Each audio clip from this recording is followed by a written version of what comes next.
Hello, I'm Philip Marris, CEO of Marris Consulting.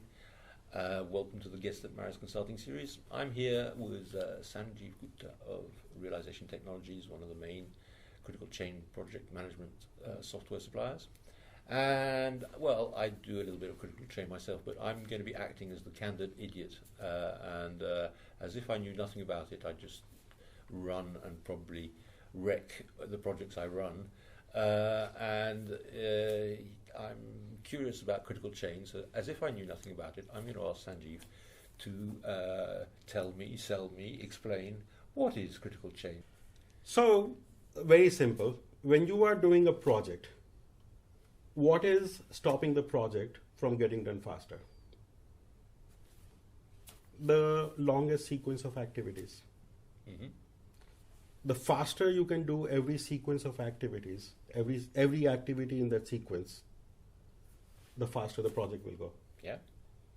The best way to finish every activity in that sequence faster is to focus all your effort on that activity and do it fast. So critical chain is about focus and finish.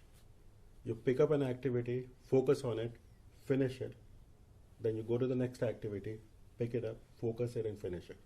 And the reason I'm explaining it this way is that if you look at a lot of projects, the way they're managed in exactly the opposite way.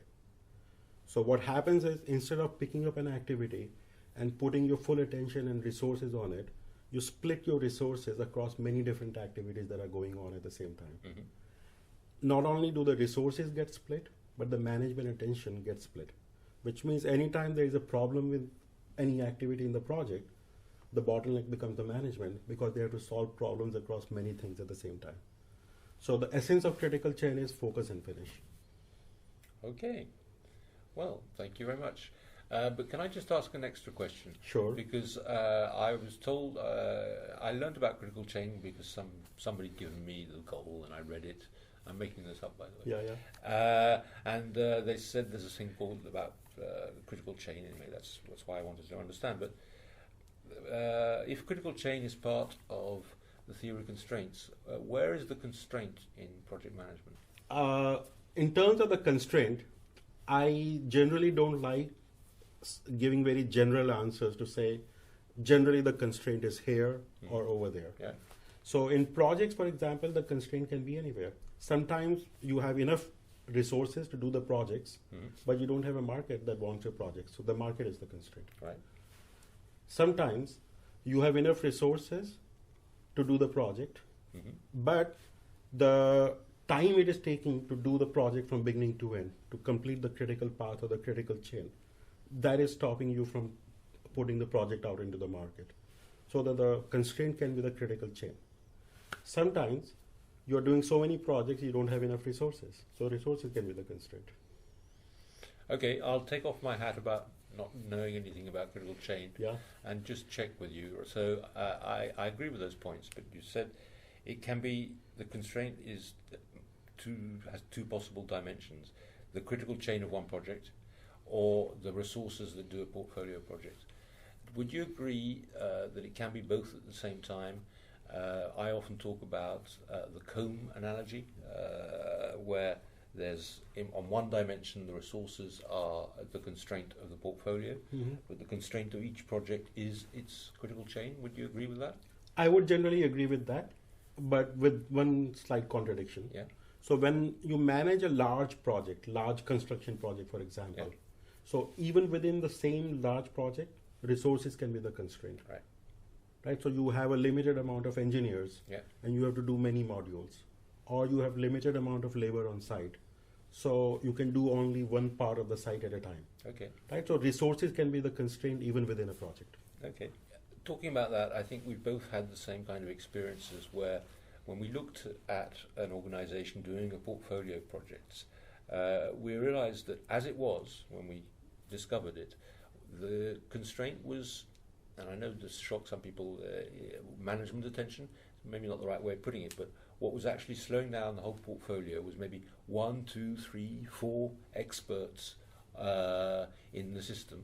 And when we looked at the work in progress, everything was waiting for a decision from those people, or a signature or whatever. and they turned out to be the capacity constraint of the system. Yeah. And well, I'm always fascinated to see that without any people realizing, because you can have a 500-person organization and it's one or two people that's the constraint. And it's also fascinating because when you look at that and you look at what these key people do, they are in a 200% multitasking mode. Let's just say they have personal hygiene 0. They will spend 30 seconds at a time on a task and do 200 different tasks in a day. Yeah. And as a result, they get nothing done in a day, right? So they come to the office early on on Monday morning, thinking I must validate this critical project, but they go home on Monday evening saying I still haven't done it. Yeah. And then just using those ideas and identifying that as a constraint means they can be 3 times more efficient. Yeah. And you can just multiply the throughput and the sales. Absolutely, I absolutely agree. You've had examples like that. Absolutely. So, one of the questions that we try to ask ourselves when we are with a client to find out where the constraint is, the question, because in production, in factory, it is very easy to understand the constraint because you can see the goods moving, wherever the inventory is piling up, that is where the constraint is. Yeah. But in a lot of knowledge work environment, it's not obvious. Right. So the question to ask is, who is the person who is working on the weekends? Who is the person who comes first in the morning, leaves last in the night? Yeah. Start there, as you were saying. And that is actually surprising that in a project plan, whatever resources appear on the project plan, they're not the constraint. In those cases, they're not right. They're not even. They're there for a signature or a decision. Yeah. They're not even in the sequence of tasks. Yeah.